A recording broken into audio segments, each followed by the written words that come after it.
Olá, seja muito bem-vindo ao BMC Market dessa sexta-feira. Hoje é dia 28 de abril de 2023. A gente chegando aqui com os principais assuntos, os principais destaques que estão movimentando o mercado financeiro nesse finalzinho de semana, finalzinho de mês também. Estamos no último pregão agora de abril com o Ibovespa animado, 1,39% de alta nessa sexta-feira, chegando aos 104.349 pontos. Inclusive, eu tô de olho aqui que se na semana tá tudo muito bom, tá tudo muito bem com o Ibovespa, no mês o Ibovespa acumula uma alta de 2,42%, depois de encarar aqui um fevereiro bastante ruim, com mais de 7,4% de queda, também um mês de março com 2,91% de queda. Aparentemente, o mês de abril está encerrando com um pouco mais de animação para o Ibovespa, que, claro, né, vê aí toda essa movimentação, agora a gente começando com a temporada de resultados, várias empresas trazendo seus números do primeiro trimestre e também, né, todo o cenário um pouco mais macroeconômico, digamos assim, pesando também, ou trazendo, né, uma consequência um pouco mais positiva para esse Ibovespa. No dia de hoje, muitos indicadores, muitos números foram divulgados, tanto no Brasil quanto nos Estados Unidos. Estados Unidos, inclusive, que teve a inflação ao consumidor, o PCE, que é aquela inflação que o Federal Reserve leva em conta para poder tomar sua decisão em relação à política monetária. Sobre taxa de juros, inclusive depois dos números do PCE, o Citigroup aumentou a expectativa do mercado sobre a elevação em 0,25 ponto percentual na taxa de juros semana que vem. Estava perto de 80% no começo do pregão de hoje, no começo do dia de hoje. Já passou dos 90% essa perspectiva do mercado. Então, a gente percebe aí que os atores do mercado viram que a inflação vindo em linha com o esperado, isso mostra que continua essa pressão lá nos Estados Unidos. Aqui no Brasil, a gente teve prévia do PIB, IPCBR muito forte em fevereiro, prévia do PIB crescendo 3,32% em fevereiro em relação ao mês de janeiro, bastante acima do esperado, e isso também traz uma revisão de expectativa de crescimento para o PIB no Brasil. Algumas casas, inclusive, já fizeram essa revisão. Só lembrando que, de acordo com o relatório trimestral de inflação divulgado pelo Banco Central, a projeção de crescimento nesse ano de 2023 é de 1,2%. Além do IBCBR, a gente teve a PNAD contínua também, taxa de desocupação, encerrando o primeiro trimestre em 8,8%. São 9,4 milhões de brasileiros desocupados, um aumento aí de pessoas desocupadas na comparação com o trimestre anterior. Interessante, como a gente vem falando, né, nos últimos resultados que são apresentados pela PNAD e pelo CAGED. Ontem a gente viu um CAGED muito forte, geração firme de vagas de emprego, enquanto a PNAD contínua mostra um aumento no número de desocupados, né, um aumento na taxa de desocupação, ainda, né, mostrando esse desequilíbrio. Metodologia, como a gente sempre traz aqui, essas diferenças, né, em relação à PNAD contínua e também ao CAGED, o Cadastro Geral de Empregados e Desempregados. Além disso, na esteira ali de divulgações que podem mexer também com a inflação aqui no Brasil, a Petrobras reduziu ou anunciou a redução no preço do diesel, quase 10% no preço do diesel das refinarias. Isso já a partir da próxima semana já vai começar a ter esse impacto. Só lembrando que, segundo a Abicom, a defasagem está cerca de 13%, 44 centavos, mas a Petrobras divulgou aí uma redução de 9,9%, cerca de 38 centavos, deixando aí a famosa gordurinha para poder cair o preço do diesel em algum outro momento. Inclusive tem até gente falando que a Petrobras deixou para anunciar essa redução do diesel aí logo depois de anunciar que vai segurar um pedaço dos dividendos para dezembro e vai possivelmente anunciar mais essa segunda parte da redução depois dos resultados trimestrais, quando a Petrobras deve trazer ali um guidance de que vai rever política de distribuição de dividendo, vai rever algum tipo de política de desinvestimento, enfim, né, toda aquela situação para a empresa estatal que a gente já está falando por aqui. Seguinte, vamos então agora falar com ele, que já está por aqui conosco, o Alan Gani, nessa sexta-feira. Alan Gani, muito boa tarde para você, muitos assuntos, muitas coisas acontecendo nesse finalzinho de mês de abril. Muito boa tarde para você, meu caro Alan Gani. Boa tarde, Filipão, nessa sexta-feira fria na cidade de São Paulo. Tá esfriando e a gente aqui trabalhando, é ou não é? Muito assunto, muita coisa para falar. Muita gente já debaixo das cobertas, mas aqui não para. Dizem que a inveja é um sentimento ruim, né, Gani? Mas às vezes a gente é acometido por esse sentimento. O pessoal tá comendo uma pipoquinha embaixo da coberta, e tomando um cappuccino, né? Porque eu vou dar aula ainda à noite. Ixi! Meu amigo, 10 horas eu termino, ainda tem sábado de manhã, então nem posso pensar, senão não vai. É isso, só vai, né? Mas fica tranquilo, segunda-feira é feriado. Tem o feriado. É o dia do trabalho, mas ninguém trabalha. Ninguém trabalha. Quer dizer, algumas pessoas, obviamente, trabalham, mas é o dia do trabalho. Pois então, nós não trabalharemos. Você não trabalha, então, segunda-feira? Mais ou menos. Mais ou menos. Eu dou trabalho em casa na segunda-feira, viu, ô Gani? Mais ou menos. Bom, seguinte, ô Gani, já que a gente tem assunto a rodo para falar aqui, vamos começar lá Estados Unidos, depois a gente traz a conversa para Brasil. PCI, dentro das expectativas aí do mercado, em linha com o que o mercado esperava, nem para cima nem para baixo, ali em linha, mas o mercado projetava algo que já estava ali naquele espectro de que a inflação segue pressionando os preços lá fora, né? Uma alta de 0,3% no mês aí, isso é bastante preocupante também, né? O PCI, o índice cheio, veio até abaixo do esperado, mas como o mercado gosta de olhar muito os núcleos, né? Que tiram lá maiores, menores variações, fazem outros cálculos mais apurados em relação ao índice cheio, esse veio dentro do esperado, mas veio pressionado, né? Então o mercado já esperava pressionado e de fato veio pressionado. Acho que não é algo que piora as expectativas inflacionárias dos Estados Unidos, entendeu? Mas também não foi um índice que surpreendeu positivamente ao ponto de ter uma grande redução das expectativas inflacionárias, portanto, da queda da taxa de juros e uma grande alta na Bolsa Americana. Aliás, em parte, o comportamento da Bolsa capta isso hoje. Eu nem sei como é que está agora, mas abriram em ligeira oscilação em queda. Mas agora sobe. As bolsas estão subindo. Então quanto? Dow Jones 0,7, o S&P 0,7, a Nasdaq 0,5. Quer dizer, ok, né? A ausência de uma notícia muito ruim do lado inflacionário. Vamos pegar o seguinte, dentro do esperado dos núcleos, índice cheio um pouco abaixo do esperado, então é bom, mas não é excepcional, por isso que é esse reflexo aí de 0,7, né? Na bolsa. Ô Gani, o que o pessoal está falando é que é o seguinte, é difícil projetar que o Fed vá ter uma postura de não subir juro ou de não sinalizar, de repente, um juro maior por mais tempo, porque a pressão sobre os preços continua, como a gente está falando aqui, não arrefeceu, ainda está pressionado, o emprego ainda está forte nos Estados Unidos e como está chegando o verão, ainda tem essa possibilidade da inflação sobre serviços vir ainda mais forte nos próximos meses por conta de toda essa situação de verão nos Estados Unidos, que tem uma procura um pouco maior por viagem, por gasolina, por energia, enfim, toda essa situação. Então, mantém a pressão, as apostas de novas altas e juro mais alto por mais tempo. Eu acho que termina em 5,25, né? Estamos em 5, vai ter mais uma de 0,25.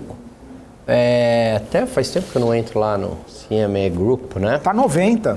90%. 0,25, né? 0,25 nessa reunião. E na outra? Mais 2 de manutenção, e aí só em setembro começa a baixar. Mas aí setembro começa a baixar também, tá meio assim, porque tá 40% para baixar, 35% para manter.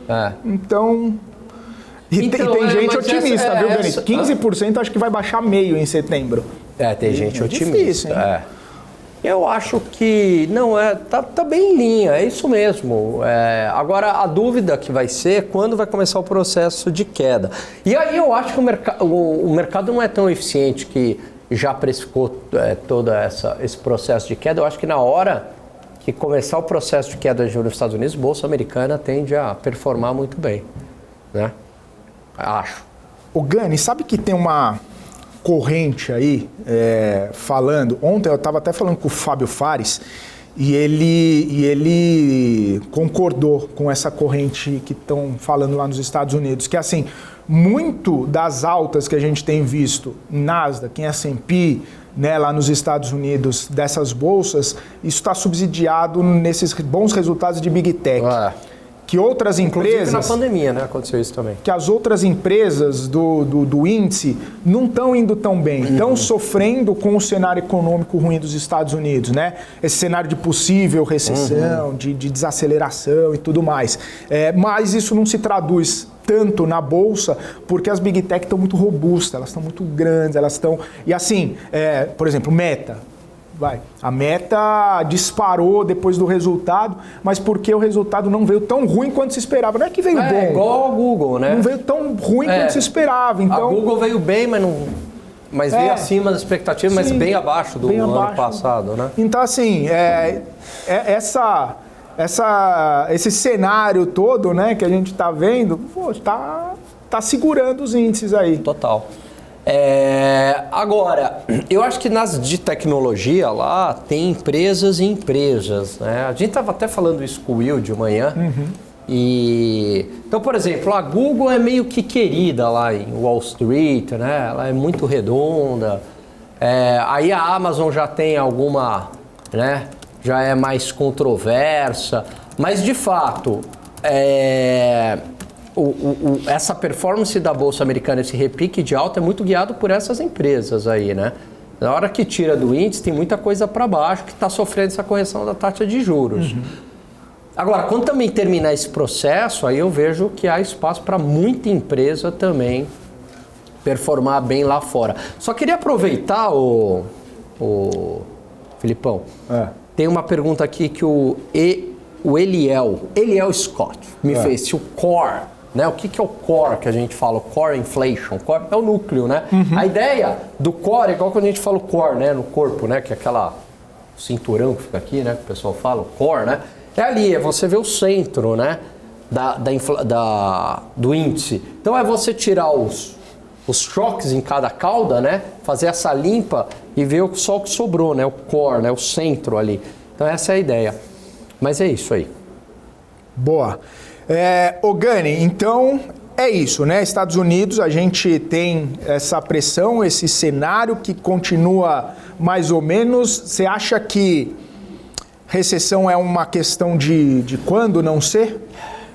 Então, eu não acho que a economia americana entra num pouso suave, viu? Você acha que vai pousar suave, né? Nossa, é uma resiliência que eles mostram. Os indicadores de atividade econômica já vêm desacelerando, né? Mercado de trabalho também. Mas não vejo que uma desaceleração muito... Tudo bem, o PIB veio abaixo do esperado, né? Para 2, acho que veio 1,1, mas nada também que coloque num processo recessivo, entendeu? Acho que é um pouso mais para suave, sim. Impressionante a resiliência da economia americana, né? Olha, Gani, parece que você tá... Tô errado. Não tô... Eu vou falar que você tá errado, Gani? Parece que é isso. Não, mas parece que você tá otimista. Tem muita gente falando aí que a inflação acabou só sendo... A recessão acabou sendo adiada só, porque uma hora vai chegar e vai vir de uma vez. Forte aí, Eu acho que... A hora que vier, a pancada vem, que você... Igual o soco do Mike Tyson, que você não tá esperando. E aí vem de uma vez. Vem. Não sei. Essa é a grande pergunta, né? Porque também... Bom, aí é aquela coisa, né? Se vier de uma vez e tudo começa a desacelerar rapidamente... E aí a inflação começa a reagir, aí também é motivo para redução mais rápida da queda da taxa de juros, né? E aí o mercado acionário tende a performar melhor, porque tem isso, né? O ciclo do mercado financeiro é diferente do ciclo econômico, né?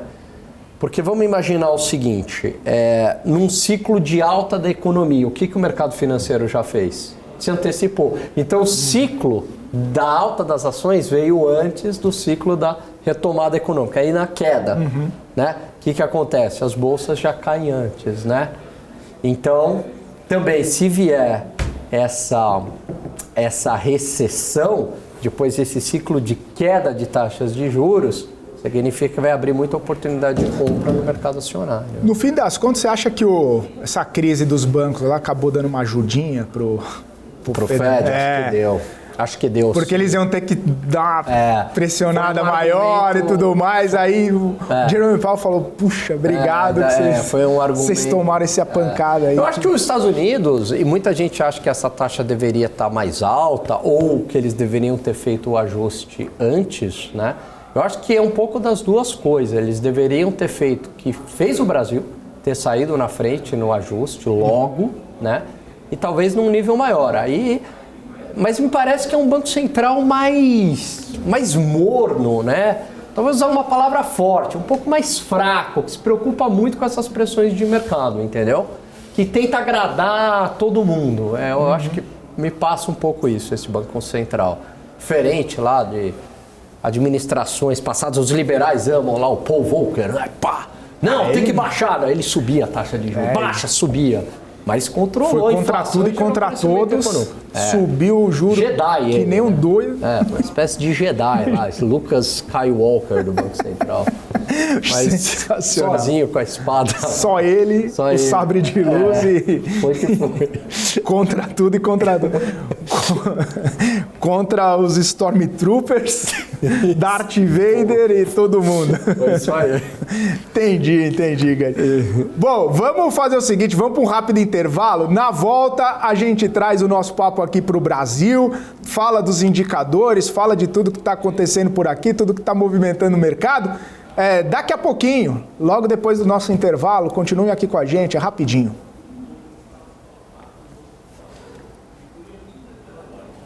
Ô Ale, eu vou chamar o VT da Money Week, que deixa eu ver se tá aqui. O Gabriel falou com o Favete.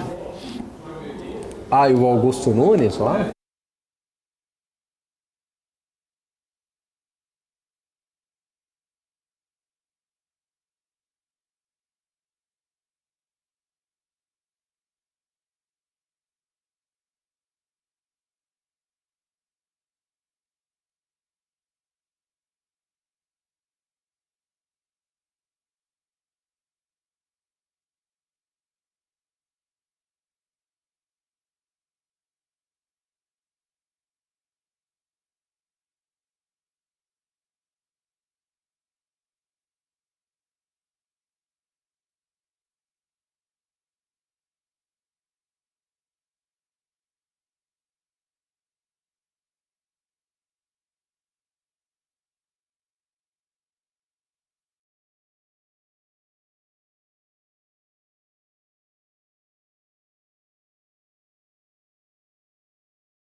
BMC News, informação que gera valor.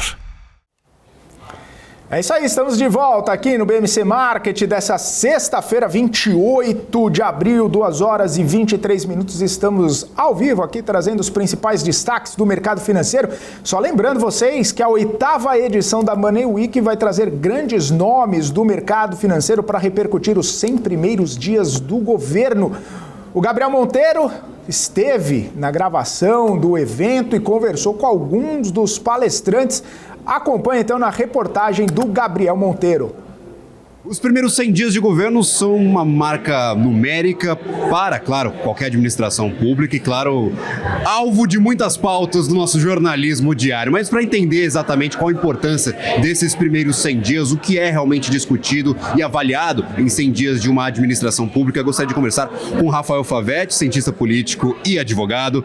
Rafael, o que a gente pode tirar desses primeiros 100 dias de governo e qual que é a importância dessa marca numérica que normalmente nós discutimos na mídia e também em avaliações públicas?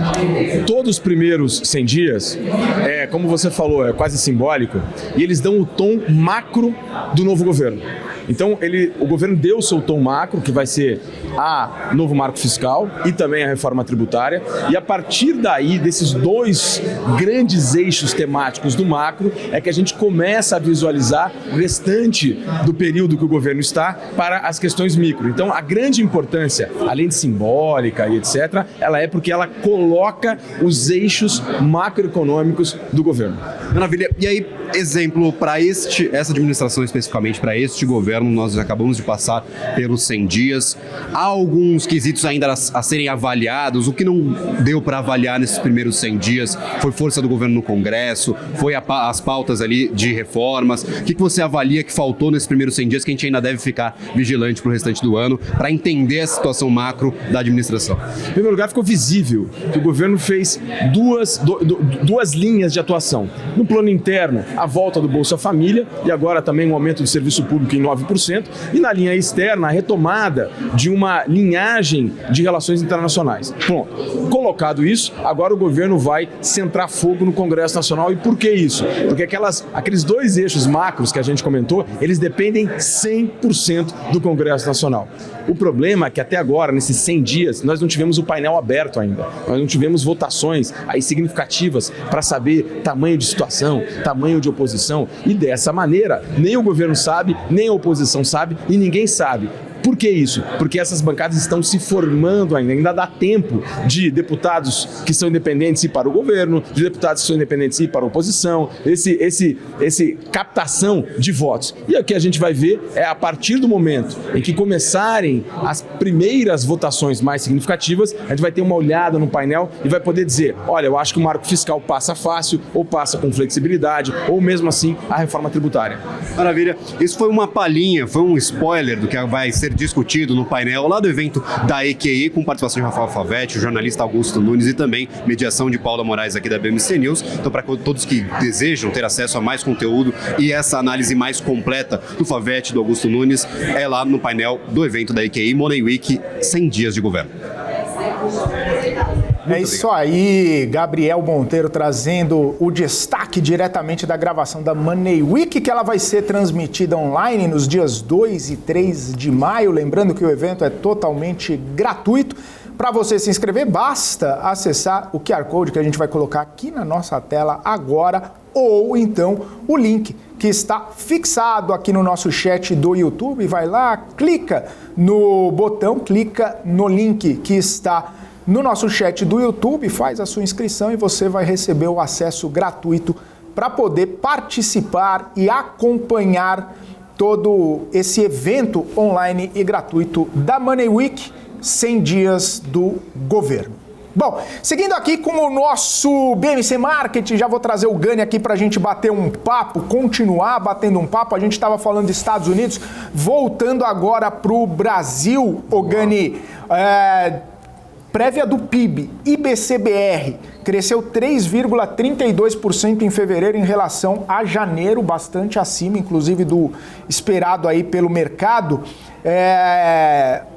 Bem forte, né? Um PIB uma prévia, obviamente, do PIB, 3,32%. O IBCBR, ele não abre os componentes ali, ele é meio chato, né? Ele deveria ter uma desagregação maior, mas ele é muito correlacionado com o PIB.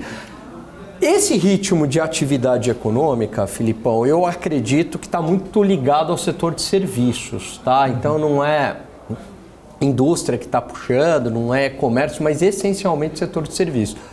Um insight sobre isso é o próprio dado do CAGED, né? A criação de empregos acima do esperado para o mês, embora tenha desacelerado em relação ao período anterior, mas foi bem acima do esperado, ela foi muito concentrada em serviços, né? De 100 mil empregos ali criado, 22 mil em serviços, né? Até que a gente pegou a desagregação ontem. Então, eu acredito que esse IBCBR está muito ligado a serviços. Vamos lembrar que foi o primeiro carnaval efetivamente sem nenhuma restrição. E isso pode ter tido um efeito muito grande no setor de serviços. Passagens aéreas, né, que entra, hotéis, todo o setor de turismo pode ter movimentado bastante a economia. Agora, ótima notícia, né? Até porque, ótima notícia para a população, porque a atividade econômica em alto significa mais geração de renda e emprego, e para o governo é importante, dado que eles fizeram um arcabouço apostando na arrecadação. Portanto, crescimento econômico é fundamental para o governo para aumentar a arrecadação. Ô Gani, aí nesse ponto, nesse aspecto que você falou do governo, dá para construir uma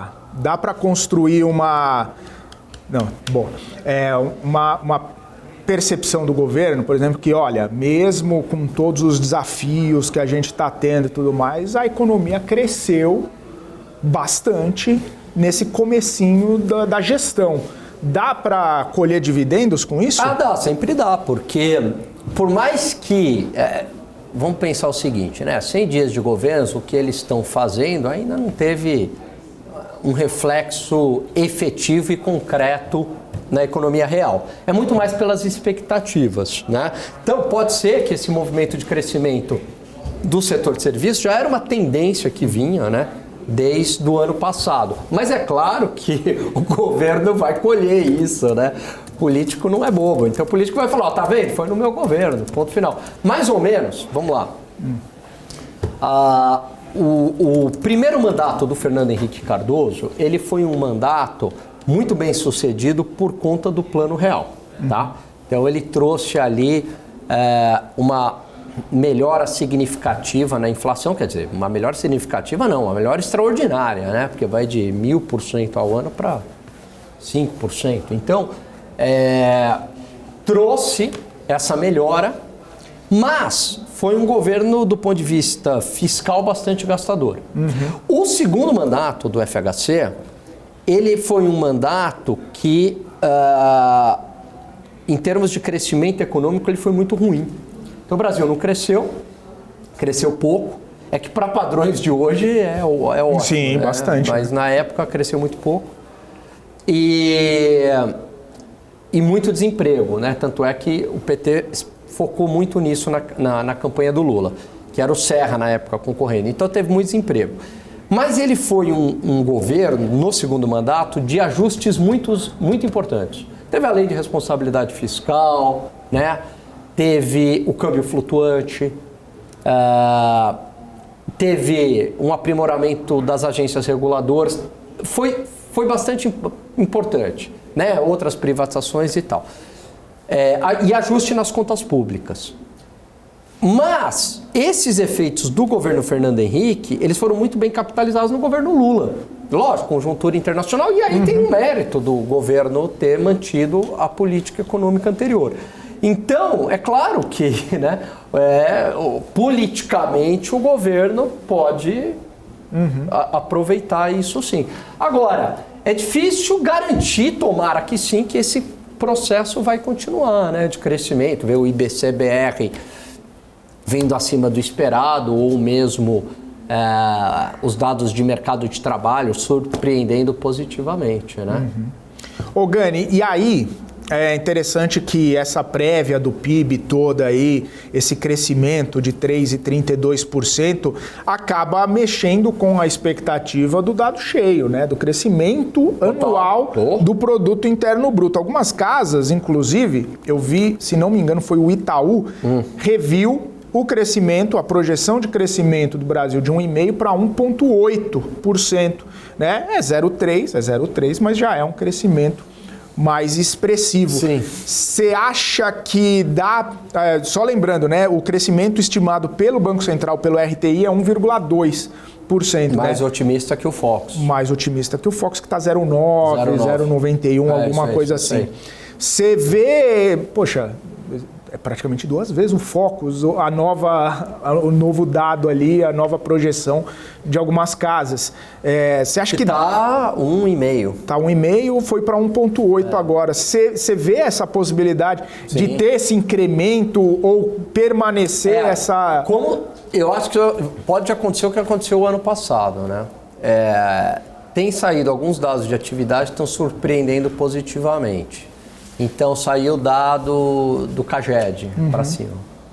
Saiu o dado do IBC-BR. Se eu não me engano, serviços também, né?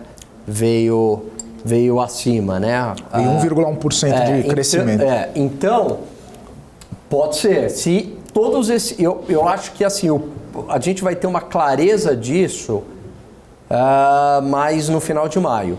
Nesse conjunto de dados aí, sim. Mas eu acredito já que no próximo relatório Focus já tem aí um incremento, né? E talvez 2 à frente já saindo de 1%. Né? É possível sim, porque os dados, principalmente ligados a serviços, estão surpreendendo positivamente. Ô Gani, aí falando, né, já que você citou o serviço, isso pode explicar em partes aí por que o juro no patamar mais elevado, 13,75, onde estamos desde agosto do ano passado, acabou não esfriando, arrefecendo a economia brasileira da maneira esperada?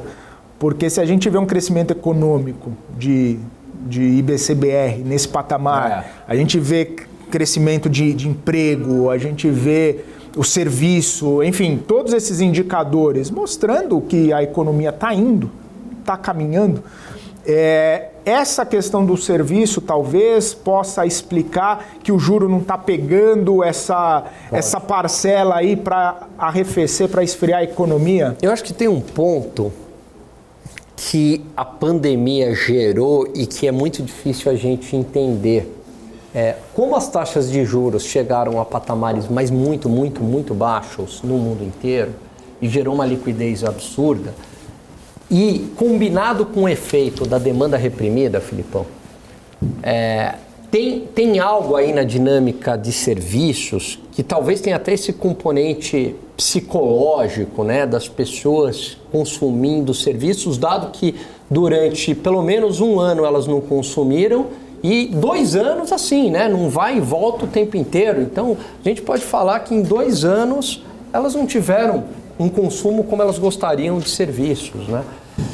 E pode ser que realmente o remédio taxa de juros, para fazer efeito nos serviços,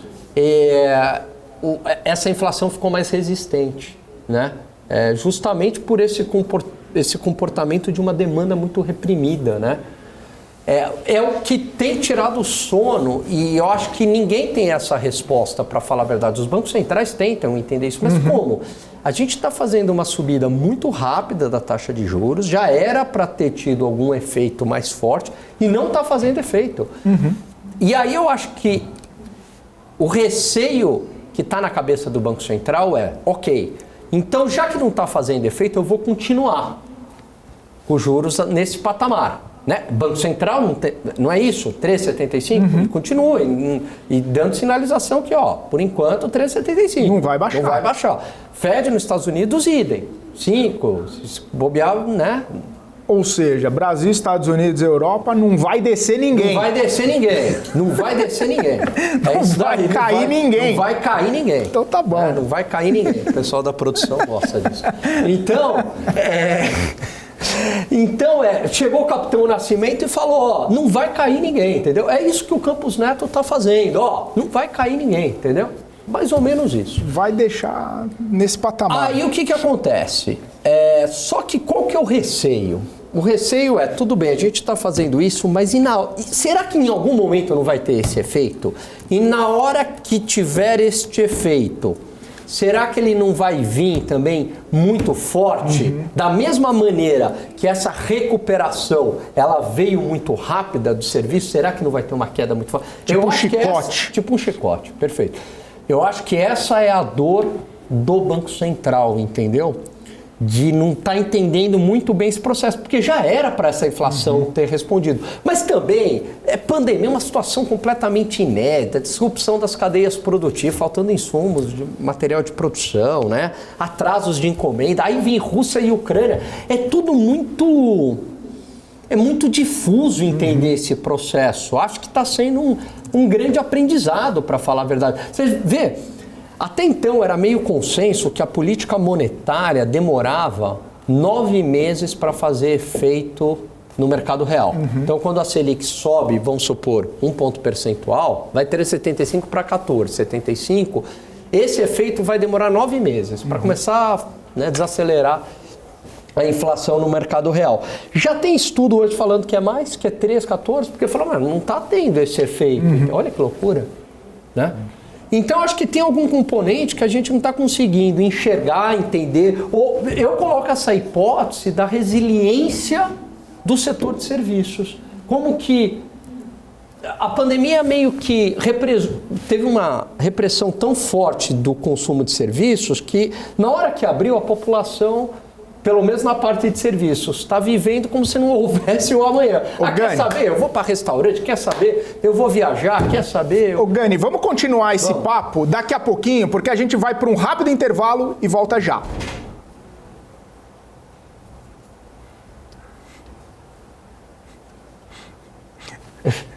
Não tava o tempo ali. Você não vê o tempo?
PMC News. Informação que gera valor.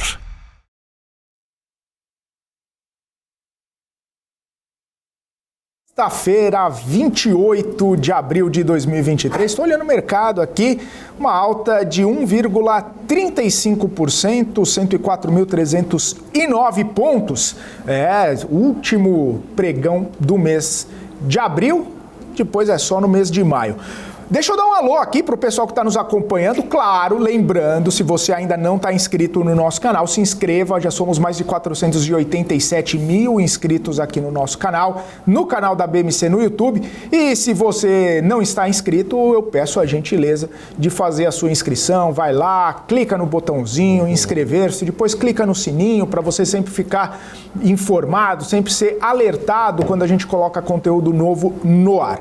Bom, deixa eu dar um alô pro pessoal que tá aqui, o Regis Andrade fludando o chat, o Regis Andrade, investidor raiz, que tá por aqui, ou seja, 7 mil fakes do Regis Andrade. Alan Júnior, ele é o Scott, o Fábio Moraes, o Alex, a Hiperdicas está por aqui também falando, agora vem a chamada. Elson Assis por aqui, Fábio Moraes, o Marcos S, o Scorpion está por aqui, só tem Regis Andrade aqui. O Jamie Market também acompanhando aqui o BMC Market, o Rafael Santos, o Alan Júnior, o Fabiano Oliveira, quem mais está por aqui conosco? O Fidegiro está por aqui também. E agora eu começo um monte de gente. O Rodrigo M, Trader Vida Louca, o Edson Pandex, o Denis, o Soter Luna. Soter Luna é legal, hein? Salve, Felipão. Itapevi na área. Ó, abraço para Itapevi. Aleatório, Gilmar Rocha, o Denis William, o Caio Chamael, o Anderson Paes, o H Júnior e o Noleoner Rodrigues. Todo mundo por aqui, muito obrigado pela audiência de vocês, obrigado pela companhia, vocês estão sempre aqui conosco, muito bacana essa interação, todo mundo que está aqui conosco. O Alan Gani. Diga. Alan Gani, você estava falando sobre a questão de inflação e falando de serviço, todo mundo pra rua e não sei o quê. E a gente discutindo toda essa situação do juro mais alto, não conseguir controlar a economia, ou pelo menos não arrefecer a economia do jeito esperado. E aí tem um segundo componente disso, né? Que não conseguiu, obviamente, por conta dos indicadores que a gente viu, arrefecer a economia, e ainda tá no radar ali do Banco Central a questão do risco fiscal, né? Desde a PEC da transição, toda aquela situação, ainda não se sabe exatamente o que vai vir do arcabouço, ou seja, existe uma percepção que o juro precisaria estar muito mais elevado, talvez, para aí sim controlar o risco fiscal, controlar a inflação, agir sobre todos esses setores que acabam não sentindo o impacto do juro. Por outro lado, se um juro mais alto, aí também penaliza muito, né? Penaliza. Não, eu acho que 3,75 é mais do que suficiente. O que o Campos Neto falou, ele disse o seguinte, que se eles não tivessem feito aquele ajuste rápido na hora certa e demorasse hoje para compensar, a taxa de juros teria que estar em 18%. Né? O fiscal acaba atrapalhando uma redução da taxa de juros por duas razões. A primeira, porque a política monetária perde eficácia, e a segunda é pela pressão de demanda mesmo, que gera os gastos de governo, né? Então é mais por isso. Mas eu acho que 13,75, eu duvido, viu, Filipão, que o Banco Central aumente a taxa de juros, né? O que pode acontecer, até porque esse nível já é muito elevado, o que eu acho que pode acontecer é talvez demorar mais para cair. Né? Então, sei lá, uma queda esperada para junho não ocorra, ou para julho, né? Não vai ocorrer, isso pode, ou uma queda menos intensa. Eu, para falar a verdade, ali o que está na curva eu acho muito exagerado. Não sei se o Banco Central vai... Até porque, olha só esses dados de serviços e a inflação de serviços, né? Tem sido alta, então não sei se o Banco Central vai colocar exatamente essa queda de taxa de juros que está sendo precificada pela curva. Diferentemente do Banco Central americano, aqui o Banco Central não corre muito atrás da curva. Não me parece que o Banco Central dá exatamente o que o mercado está pedindo. Lá nos Estados Unidos, esse processo ocorre mais, né? Esses dias a curva, fim do ano lá, estava cerca de 11, né? 11,75 por aí. Precisaria baixar bem, né? Nesse ambiente até um pouco mais desafiador aí. Com certeza. Até porque tá todo mundo esperando o resultado de arcabouço, né? Arcabouço fiscal, o que vai sair, como que vai sair, da onde que vai... Da onde que vem. Vai vir o dinheiro e tudo mais, né? Enquanto não tiver... Eu tô apostando que a modificação que vai ter no arcabouço fiscal, ele tem mais... Eu tô para escrever um texto aqui pro portal, que é o seguinte, né? Eu já fiz um texto sobre explicando o arcabouço, mas eu quero estender esse texto e detalhar mais agora que a gente tem, né? Algo mais fechado. Mais um resumão ao arcabouço fiscal. Mas eu acho que aquelas 13 exceções, que boa parte ali já estava na regra do teto, viu, Filipão? Eu vi uma ou outra que ampliava mais do que estava na regra do teto, mas eu acho que a única coisa que vão mexer para valer vai ser o crime de responsabilidade por parte do presidente. Não cumpriu meta de superávit primário, pode correr impeachment. Mas assim... A causa é nobre? Não vai ser pela causa nobre, não. Não vai ser pelo motivo certo. Mas o Congresso vai fazer isso justamente para manter o poder dele sobre o poder executivo, entendeu? Então vai agir por interesse, mas vai gerar um benefício, entendeu? Porque isso é importante, o mercado quer que tenha isso, né? Que não mude isso. Mas o Congresso não está pensando nisso, não. Está pensando no dele. Você acha que é um falso altruísmo? É um falso altruísmo. Não é que, não, pelo bem do... Não, obviamente tem congressistas ali que têm essa visão, entende, né, de contas públicas e tal. Tem esse pessoal que vai fazer um voto muito mais consciente, né? E que vai propor isso. Agora... Tem uma parte ali que como assim, né? Tem que estar tirando o poder do Congresso Nacional. E de fato, e tem muita gente, deixa eu só fazer uma digressão que me ocorreu aqui outro dia, que foi o seguinte. Muita gente fala, aliás o Haddad fala isso. O presidente do Banco Central, ele não cumpre a meta, ele não corre um risco de um crime de responsabilidade. Tem a penalização. Tá? Então vamos lá. O crime de responsabilidade, o impeachment, ele não é um crime penal. Porque a gente usa essa palavra crime, né? Mas ele é, na verdade, um processo administrativo, certo? O presidente da República não está indo para a cadeia, nada disso, ele está sendo afastado. Então, primeiro ponto, o presidente do Banco Central, sim, se ele não cumprir a meta, ele pode sair do cargo. O Senado Federal pode pedir que ele saia do cargo, tem que ter uma aprovação. Tanto é que existe essa pressão hoje, mas não cola porque o não cumprimento da meta atualmente, no mundo inteiro não está cumprindo meta, as circunstâncias são outras, tá? Então, mas de fato, o presidente do Banco Central não cumprir a meta, ele pode, são 2 anos consecutivos, se eu não me engano, ele pode sair do cargo. Então, primeiro, pode o presidente do Banco Central sair do cargo. Segundo ponto, é muito mais fácil você controlar as despesas e ter o superávit primário, porque depende de um controle direto das despesas, do que controlar a inflação. O controle da inflação ele é muito mais incerto. Você tem a política monetária, mas ao mesmo tempo você tem uma série de interferências na inflação, inclusive inflação lá de fora no mundo globalizado. É muito mais difícil controlar a inflação. Então... já o gasto público não, simplesmente basta ter uma responsabilidade fiscal. Por isso que eu acho que faz sentido sim manter a possibilidade de crime de responsabilidade. Que até hoje nenhum presidente foi afastado por não ter cumprido resultado primário. Nenhum. Nem Collor, nem Dilma. O Collor foi o impeachment ligado lá na Elba e tal.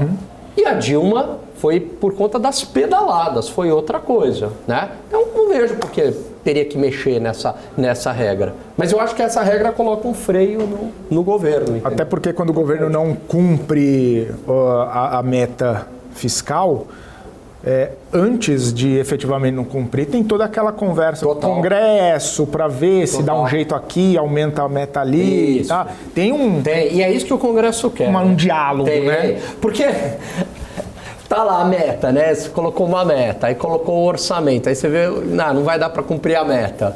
Aí o que o executivo faz? Vai lá e conversa com o Congresso para mudar a meta. Se a Casa do Povo decidiu assim, ok. Agora imagine se a Casa do Povo fala, não vai mudar a meta. Não vai subir ninguém, não vai mudar a meta. E aí? Aí é que pode dar um crime de responsabilidade. Então eu acho que é isso aí que o Congresso quer manter. Não pela causa verdadeira, interesseira, mas acaba tendo impacto positivo, né? Boa. Ô, Gani, a gente está para a reta final aqui, mas tem um assunto muito importante para a gente repercutir. Saiu a notícia agora, inclusive, que o Ministério de Minas e Energia está estudando elevar a mistura do etanol na gasolina para 30%. Atualmente, 27,5%. Tem um impacto. Entre os benefícios está a redução aí da dependência externa da gasolina importada, emissão de gás do efeito estufa, por conta da menor pegada de carbono que o etanol tem, além de uma melhora no preço da gasolina no médio prazo para os consumidores. O governo espera ainda que seja possível utilização de motores, inclusive mais modernos, com essa mistura.